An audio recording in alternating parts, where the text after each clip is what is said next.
219 জনই নতুন সদস্য এবার প্রথমবার এসছেন। তো তারা যাতে সঠিক ভূমিকা পালন করে এবং পার্লামেন্টারি কালচারটা আমরা যাতে মেনটেন করতে পারি এবং খুব ভালো কালচারের মধ্যে দিয়ে অতীতের কিছু ব্যাড কালচারকে আমরা রিমুভ করতে পারি, সেই জন্য আমরা নিজেদের মধ্যে আলাপ আলোচনা করি। এটাকে পির লার্নিং বলে আর কি, নিজেরা আলাপ করি এবং শিখি। এখানে রুলস অফ প্রসিজিওর সম্পর্কে, parliamentary practice and conflict of interest এই বিষয়ে আমি কথা বলেছি। আর বিভিন্ন বিষয়ে রীতি রেওয়াজ পদ্ধতি পার্লামেন্টের এগুলো যাতে আমরা শিখি সেই বিষয়ে আমরা নিজেরা আলোচনা করেছি। বিশেষ করে constitution, rules of procedure, customs convention of the house এগুলো নিয়ে আলাপ হয়েছে।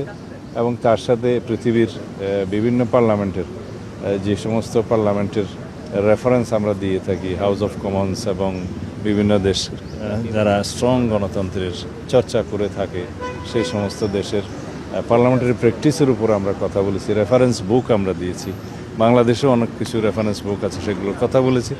আর পার্লামেন্ট লাইব্রেরি যাতে আমরা ইউজ করি সেই জন্য আমরা নসিহত করেছি। এইভাবে আমরা নিজেদের মধ্যে নিজেরা আলোচনা করে নিজেদেরকে স্ট্রেংথেন করার জন্য, এনরিচ করার জন্য পার্লামেন্টারি প্র্যাকটিসে সেই চেষ্টাটা আমরা চালু রাখছি।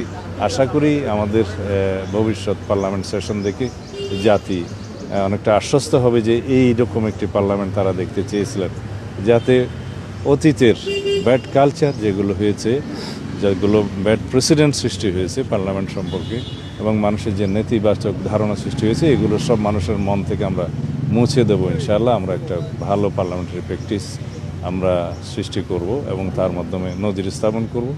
আর জাতির জন্য আমরা বেস্ট কন্ট্রিবিউশন যাতে করতে পারি এই পার্লামেন্টের মধ্য দিয়ে সেই চেষ্টা করছি।